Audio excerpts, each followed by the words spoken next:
Hello students, आप कैसे हैं? आज मैं आपके लिए साइंस के ऊपर एक वीडियो लेके आया हूँ। क्लास 8 साइंस का first chapter crop and production. और मुझे आशा है कि आपको ये वीडियो बहुत पसंद आएगा। आप इस वीडियो को शुरू से लेकर आगे तक जरूर देखें। और इसमें बहुत सारे पिक्चर्स का मैंने इलस्ट्रेशन के तौर पे यूज़ किया ताकि आपको ये कॉन्सेप्ट बहुत अच्छी तरह समझाया जा सके। लेकिन हाँ, आप जो है इसको सब्सक्राइब, शेयर और लाइक करना ना भूलें, क्योंकि आप जो मुझे प्रमोट करेंगे उसके बेस पे मुझे इंकरेजमेंट मिलेगा और मैं नए नए वीडियो लेके आपको हर दूसरे दिन आपके लिए लेके आऊँगा। चलो हम अब इस वीडियो को शुरू करते हैं।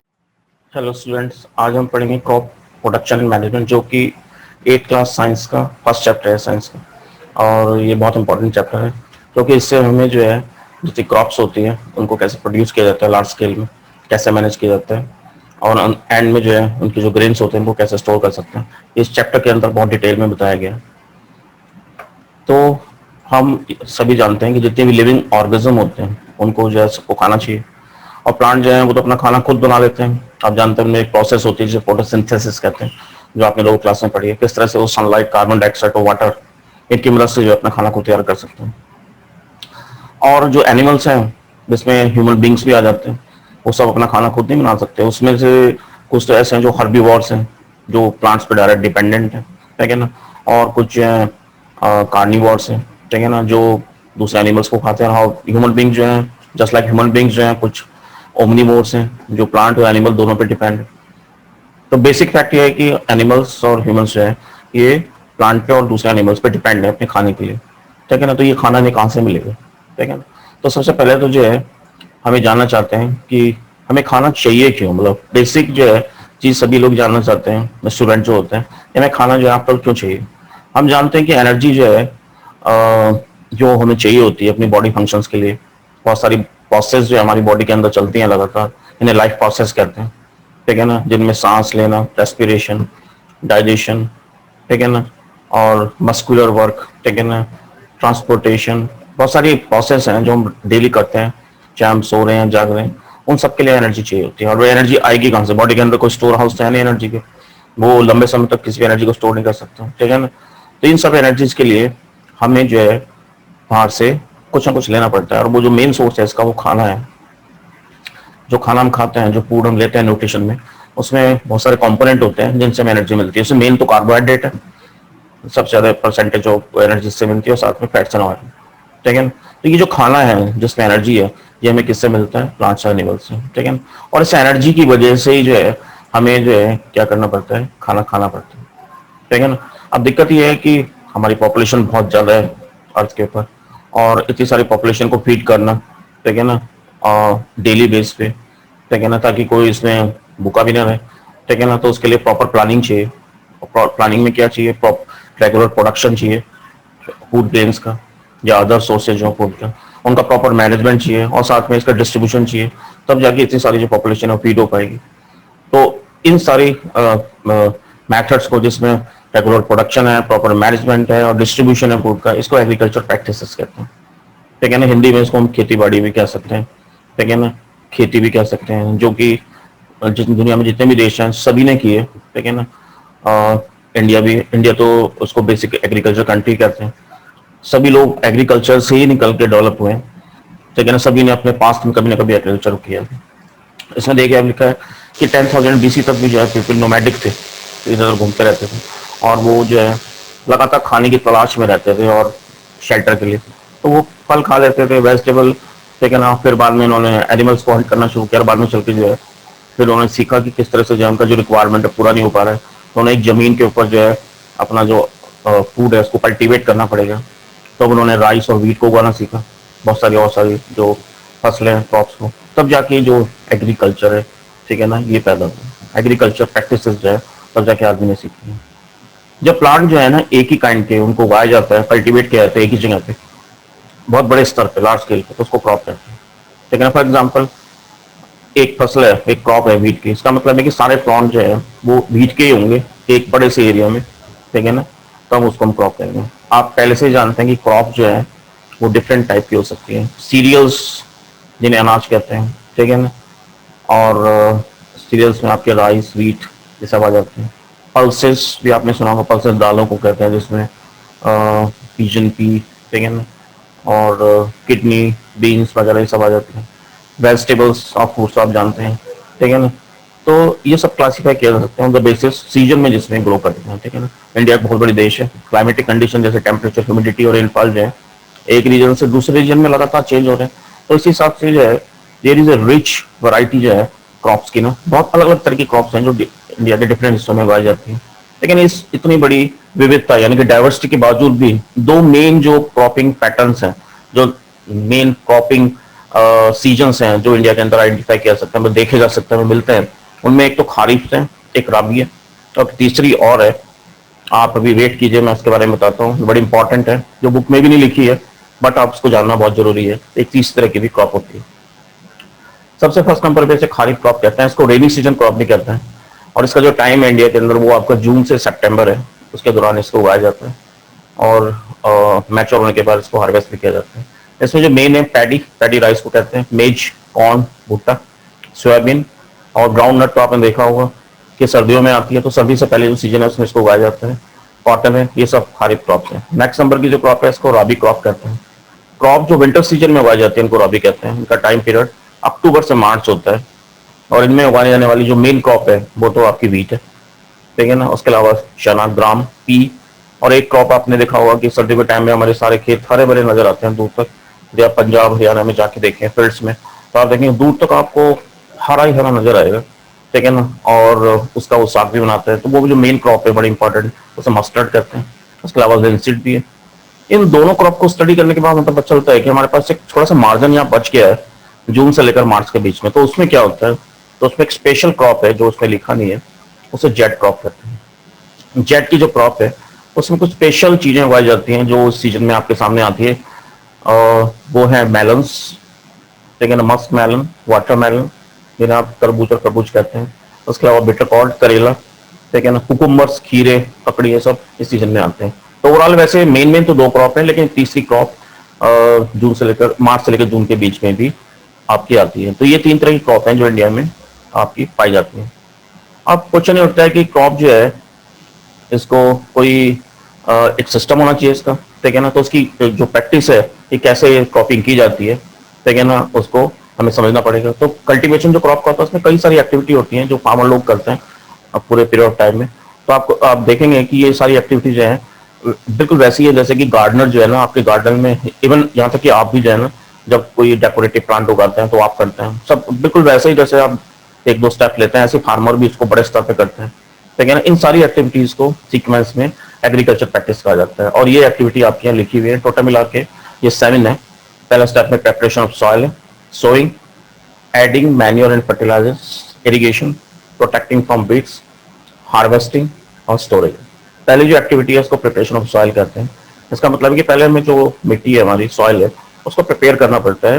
यदि आप उसे ढंग से प्रिपेयर नहीं करेंगे तो उसमें कुछ नहीं होगा, ठीक है ना। आप कहेंगे कि नहीं उसमें क्या है, हम तो अपने गमले में जाके लगा देते हैं। गमला जो है उसके अंदर जो सॉइल होती है वो पहले से आप अच्छी जगह से लेके आते हैं, उसमें से आपसे सॉर्ट आउट कर देते हैं जो ग्रेवल है, पत्थर, कंकर, उनको निकाल देते हैं। कुछ लोग तो उसको फिल्टर भी कर लेते हैं, तब जाके आप उसको लगाते हैं, ठीक है ना। और साथ में क्या है, उसमें पानी वानी आप डाल देते हैं। इसका मतलब पहला स्टेप आप कर लेते हैं, इसलिए आपको ऐसा लगता है कि गमले में तो हम लगा देते हैं, लेकिन एक्चुअल में जो ओपन फील्ड्स हैं उनमें एक फसल के बाद दूसरी फसल से पहले, क्रॉप से पहले आपको उसको प्रिपेयर करना पड़ता है, ठीक है ना। तो बहुत इंपॉर्टेंट, जो सबसे इंपॉर्टेंट टास्क है एग्रीकल्चर में वो है सॉइल को जो है टर्न करना, ढीला करना और उसको लूजन करना, मतलब उसको उतरना, उलटना और लूजन करना। इससे जो रूट्स होती हैं वो सॉइल में ज्यादा गहराई तक चली जाती है, पेनिट्रेट करती है। जो लूज सॉइल होगी उससे जो रूट्स हैं वो आसानी से सांस ले पाती हैं, क्योंकि सांस जो है वो तब लेंगे जब उनको ऑक्सीजन मिलेगी। और यदि आपकी सॉइल बहुत हार्ड है तो उसमें ऑक्सीजन अंदर जा ही नहीं पाएगी, ठीक है ना। तो इसमें एक चीज और भी है कि जो लूज सॉइल होती है इसमें जो अर्थ फॉर्म्स हैं और माइक्रोब्स हैं वो भी जल्दी ग्रो करते हैं, ठीक है ना। और आप जानते हैं कि ट्रेंड्स होते हैं फार्मर के, ठीक है ना, क्योंकि ये आगे सॉइल का और ज्यादा टर्न और लूजन करने में मदद करते हैं और साथ में लगातार ह्यूमस भी बनाते रहते हैं। इससे उसकी टेक्सचर जो है वो इम्प्रूव होती है, ठीक है ना। तो ये जो सॉइल है इसको टर्न और लूज क्यों करना पड़ता है, आपने पहले प्रीवियस क्लास में पढ़ा कि सॉइल जो है उसमें बहुत सारे मिनरल, वाटर, एयर और सब लिविंग ऑर्गेनिज्म होते हैं, और साथ साथ जो है डेड प्लांट और एनिमल जो है वो भी डिकम्पोज होते रहते हैं। तो इस तरह से बहुत सारे न्यूट्रिएंट जो है जो कि डेड ऑर्गेनिज्म में होते हैं वो बाद में रिलीज हो जाते हैं सॉइल में, और फिर बाद में चल के न्यूट्रिएंट दोबारा एब्जॉर्ब हो जाते हैं रिसाइकलिंग के थ्रू, ठीक है ना। तो केवल कुछ सेंटीमीटर जो टॉप लेयर है सॉइल की, उसी में प्लांट की ग्रोथ होती है, उससे नीचे तो सुटेबल नहीं है सॉइल। तो turning and loosening of soil जो है, उससे जो न्यूट्रिएंट रिच सॉइल है वो उसको टॉप में ले आते हैं, ठीक है ना, जिससे प्लांट जो है इनका इस्तेमाल कर सकते हैं। तो इस तरह से जो है turning and loosening of soil की वो इंपॉर्टेंट है। यदि आप ऐसा नहीं करेंगे तो ऊपर की लेयर जिसमें आपने पहले क्रॉपिंग की है पिछले सीजन में, तो वो सारे न्यूट्रिएंट अब्जॉर्ब कर लिए, उसमें आपके पास कुछ बचेगा नहीं, तो आप तभी नेक्स्ट क्रॉप लगा सकते हैं इफेक्टिवली। तो प्रोसेस जो है इसको टीलिंग एंड प्लॉइंग करते हैं। इसको कैसे इस्तेमाल करते हैं हम? प्लॉय के थ्रू। प्लॉ प्लॉ एक इंस्ट्रूमेंट होता है, एक इम्प्लीमेंट होता है, जिसके थ्रू जो है ये किया जा सकता है। प्लॉज जो है वो बने होते हैं लकड़ी के, या फिर केवल लकड़ी के अलावा केवल आयरन से बने हो सकते हैं। यदि सॉइल बहुत ड्राई है, ठीक है ना, तो उसमें थोड़ा सा पहले वाटरिंग करनी पड़ती है, पानी डालना पड़ता है। तो एक बार उसमें आपने प्लॉइंग कर दी, ठीक है ना, तो उसमें जो है जो आपकी सॉइल है वो बड़े बड़े टुकड़ों में टूट जाती है, ठीक है ना, जिन्हें हम क्रम्स कहते हैं, ठीक है ना। फिर इनको हमें बाद में चल के लेवलिंग करनी पड़ती है प्लैंक से। तो फिर जो है इसकी लेवलिंग हम कई कारणों से कर सकते हैं। सोइंग के लिए भी कर सकते हैं, बीज डालने के लिए, और साथ में इरिगेशन के लिए भी, ठीक है ना। और इसको हम एक इम्प्लीमेंट होता है, बहुत बड़ा लकड़ी का बना हुआ प्लैंक होता है, जिसे लेवलर करता है, उसकी वजह से करते हैं, ठीक है ना। तो इसका मतलब प्लॉइंग एंड लेवलिंग ये दो इंपॉर्टेंट पार्ट है। और समटाइम्स मैन्योर जो है वो भी ऐड की जाती है सॉइल में। हम क्या करते हैं, पहले मैन्योर को जो है पूरा स्प्रेड कर देते हैं ग्राउंड पे, उसके बाद उसकी हम टीलिंग करते हैं, प्लॉइंग करते हैं। इससे क्या होता है कि एक तो जो आपकी सॉइल है वो लूज हो जाएगी, टर्न हो जाएगी, और साथ में उसमें मैन्योर भी प्रॉपर मिल जाती है। उससे क्या होगा कि उसमें जो नीचे न्यूट्रिएंट रिच सॉइल है तो ऊपर आ जाएगी, और साथ में से मैन्योर मिल जाएगी, तो उसकी टेक्सचर जो है वो भी इंप्रूव होगी, साथ में उसका मिनरल कंटेंट भी अच्छा इंप्रूव हो जाएगा। और अब हम बात करते हैं थोड़ी सी यहाँ पे एग्रीकल्चर इम्प्लीमेंट्स की। बीज डालने से पहले ये बहुत जरूरी है कि सॉइल को जो है ब्रेक दो soil to the size of grain, कि हम उसको खूब बारीकी से तोड़ दें, ठीक है ना, उसको बारीक कर दें। और ये हम बहुत सारे टूल्स की मदद से करते हैं। जो मेन टूल इसके लिए हम इस्तेमाल होते हैं, उसमें पहला तो मैं अब डिस्कस कर चुका, उसको प्लॉ करते हैं। उसके अलावा एक और है, वो है हो, और एक होता है कल्टीवेटर। तो प्लॉ की बात करते हैं। इसका इस्तेमाल जो है बहुत पुराने समय से हुआ है इंडिया में। तो आप जानते हैं, अब आज भी जो है ऐसे प्लॉ देख सकते हैं जो पिछले कई सौ सालों से जो है इस्तेमाल होते आए हैं। जो बहुत गरीब किसान है, भी आप चले जाए हरियाणा, पंजाब में, बिहार में, छत्तीसगढ़ में, जहाँ पे लोग के पास छोटे छोटे टुकड़े हैं, दे आर पुअर फार्मर्स, उनके पास पुराने तरह के जो प्लॉ है उनके डिजाइन से वो अभी भी खेती करते हैं, ठीक है ना। तो इसका इस्तेमाल जो है टीलिंग के लिए होता है, adding fertiliser to the crop, साथ में वीट को निकालने के लिए। इम्प्लीमेंट जो है ये लकड़ी से बना होता है, ट्रेडिशनली बात करें। और इसको जो पेयर ऑफ बुल है उसको पुल करते हैं, या और कोई एनिमल है किसी जगह पे और से केवल उनसे पुल किया जा सकता है। इसमें सबसे नीचे किनारे पे एक बहुत ही मजबूत जो है ट्रायंगुलर आयरन का टुकड़ा लगा होता है, स्ट्रिप, आयरन स्ट्रिप का, जिसे प्लॉ शेयर करते हैं। और ये ही मेन काम करता है, क्योंकि मिट्टी को जो है टर्न और लूज करने में इसी का रोल है। लेकिन इसके आगे फिर जो मेन पार्ट है प्लॉ का, वो एक लंबा सा लकड़ी का लॉग है, ठीक है ना, जिसे प्लॉ शाफ्ट कहते हैं। इसके एक सिरे पे हैंडल होता है, और जो दूसरा सिरा है वो एक बीम से जुड़ा होता है। जो बीम जो है जो बुल्स के कंधों पे रखी होती है, आपने देखा होगा, यदि आप आसपास कहीं विजिट करें अपने किसी फील्ड में, तो आप देखेंगे यदि दो कहीं बुल आपको नजर आ रहे हैं चलते हुए, उनके पीछे एक आदमी आदमी भी नजर आएगा, ठीक है ना। तो आप देखेंगे कि कंधों के ऊपर एक बड़ी सी लकड़ी की बीम रखी है, तो उसमें आगे की तरफ मतलब उसके ऊपर एक और एक प्लो शाफ्ट सा टिका होगा, ठीक है ना। तो वो आपका प्लो शेयर होता है। तो one pair of bull and man जो है इजिली जो है प्लॉ को ऑपरेट कर सकते हैं, क्योंकि ये मेथड बहुत सिंपल है, ट्रेडिशनल है, और इसमें जो प्लॉ की कॉस्ट है बहुत कम है। इसलिए इस मेथड को आज भी जो है बहुत सारे जो फार्मर्स हमारे देश में, ठीक है ना, वो यूज करते हैं, ठीक है। लेकिन आज के टाइम में जैसे जैसे हमारी इकोनॉमिक कंडीशन सुधर रही है, तो ये जो प्लॉ है इसको आज पूरी तरह से आयरन में रिप्लेस हो रहा है। हो जो है एक और इंस्ट्रूमेंट है, इसका इस्तेमाल जो है वीट को रिमूव करने में किया जाता है, सॉइल को लूज करने में भी। देखने में ये बिल्कुल प्लॉ से मिलता जुलता है। इसमें भी लॉन्ग रोड होती है वुड की, आयरन की, एक स्ट्रॉन्ग और ब्रॉड और बेंट प्लेट होती है आयरन की, जो उसके एक सिरे पे फिक्स होती है, और बिल्कुल एक ब्लेड की तरह काम करती है। और इसे भी पुल किया जा सकता है एनिमल्स के थ्रू। आप यदि ध्यान से देख रहे होंगे फिगर में, तो आप देखेंगे ये भी एक लंबा सा वुडन शाफ्ट है, और इसके एक सिरे पे बीम है। जो बीम जो है इसको सपोर्ट कर देते हैं बुल्स में। एक रॉड है, हैंडल है, ग्रिप है, और बैंड प्लेट है, ठीक है ना। इसकी मदद से जो है जो सॉइल है उसमें से जो उसको लूज भी किया जा सकता है। और साथ में आपको यहाँ पे एक फिगर आप देखेंगे तो आप देख रहे हैं कि किस तरह से जो एक बीम है वो उसके कंधों पे रखे और नीचे जो है प्लॉ शेयर जो है काम कर रहे हैं। नेक्स्ट कल्टीवेटर है। कल्टीवेटर जो है ये थोड़ा सा इम्प्लीमेंट कॉस्टली है, बट आज के टाइम में जितनी हमारी प्रॉस्पेरस स्टेट्स हैं, हरियाणा हो गया, जैसे आपका इधर पंजाब और उधर साउथ में, ये सब अब इसी से होता है, क्योंकि इससे एक तो बहुत जल्दी हो जाता है, बड़ी बड़ी जो बहुत बड़ी फील्ड्स हैं उनमें टाइम बचता है इसमें। तो इसमें ट्रैक्टर ड्रिवन होता है। ट्रैक्टर जो है पूरा एक प्लॉ शेयर होता है, उसमें कई सारे ब्लेड्स लगे होते हैं, और मेरे ख्याल 10-12 भी हो सकता है, उसको पूरे को एक साथ ही पुल करता है, और क्योंकि ट्रैक्टर में ज़्यादा हॉर्स पावर्स होती है तो ज़्यादा उसको खींच पाता है, ठीक है ना। और उससे काफ़ी हद तक जो है पैरेलल में कई सारे ट्रैक में जो है जो आपकी सॉइल है वो लूज एंड टर्न होती रहती है, तो बहुत जल्दी से है इससे काम हो जाता है। इसमें आप देख रहे होंगे डायग्राम में, तो आप देखेंगे इसमें कई सारे ब्लेड्स हैं, जबकि नॉर्मल जो वुडन ट्रेडिशनल जो प्लॉ है उसमें एक ही ब्लेड होता है, उससे तो जो है काफ़ी टाइम लग जाएगा, ठीक है ना, और काफ़ी एफर्ट भी लगेंगे उसको यूज करने, जबकि इसको एक आदमी ट्रैक्टर को चलाते हुए आराम से कर सकता है विदाउट एनी डिस्कम्फर्ट। तो फर्स्ट स्टेप मैंने आपको क्लियर कर दिया, जैसे मेनली टीलिंग एंड प्लॉइंग है, लेबलिंग है, ठीक है ना। और नेक्स्ट आ जाता है आपका जिसे हम कहते हैं सोइंग। सोइंग जो है मोस्ट इंपॉर्टेंट पार्ट है क्रॉप प्रोडक्शन का, क्योंकि सोइंग में ये वो स्टेप है जिसमें एक्चुअल आपको आगे चल के ग्रेन मिलने वाले हैं, तो वो सारा इससे कंट्रोल होता है। यदि आपने यहाँ को मिस्टेक कर दी तो may be you will not get a very good crop. तो सोइंग से पहले जो गुड क्वालिटी है सीड्स की, उसका सिलेक्शन करना बहुत जरूरी है। गुड क्वालिटी जो सीड्स हैं वो साफ सुथरे होते हैं, हेल्दी होते हैं, अच्छी वैरायटी के होते हैं। फार्मर लोग जो है ऐसे सीड पसंद करते हैं, ठीक है ना, जिनको HYV कहते हैं, हाई यील्ड वैरायटीज। आज के टाइम में तो आप जानते हैं कि हमारे देश में रिवोल्यूशन हुई है ग्रेन्स के मामले में, और जो वैरायटी आ रही है मार्केट के अंदर वो आपकी हाइब्रिड वैरायटी है, इम्प्रूव्ड वैरायटी है, जिसकी जो प्रोडक्शन कैपेबिलिटी है, यील्ड है, वो बहुत ज़्यादा है, तो उनका इस्तेमाल कर सकते हैं, ठीक है ना। और नहीं तो ट्रेडिशनल जो सीड्स हैं वो भी हमें मिलते हैं, ठीक है ना। तो इसमें सिलेक्शन सीड का जो है हम कैसे करेंगे, तो आप कुछ अपने घर में यदि आपके पास रखे हों बीट के जो है सीड्स, उनको ले लीजिए थोड़ा सा, और उन्हें आप एक कटोरी के अंदर पानी भर के उसमें डाल दीजिए। आप उससे बाद देखेंगे कि कुछ सीड तो नीचे बैठ जाएंगे, लेकिन कुछ एक आधा 2-4 सीड्स आपके ऊपर तैरते रहते हैं।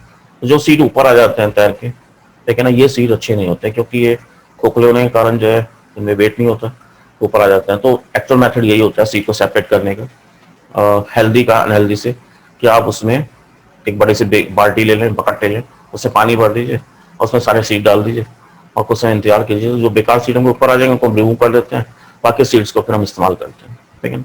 तो जो लाइटर सीड है, ठीक है ना, वो डैमेज्ड है, खोखले हैं, हॉलो है, इसलिए उनको रिमूव करना जरूरी है। क्योंकि यदि आपने ऐसा नहीं किया तो सारे सीड ही ग्राउंड में चले जाएंगे, तो जो पहले से डैमेज्ड है उनसे तो कोई आउटपुट मिलेगी नहीं, तो आपके जो क्रॉप का प्रोडक्शन होगा, यील्ड होगी, वो बहुत कम होगी कंपेरिजन में, ठीक है ना।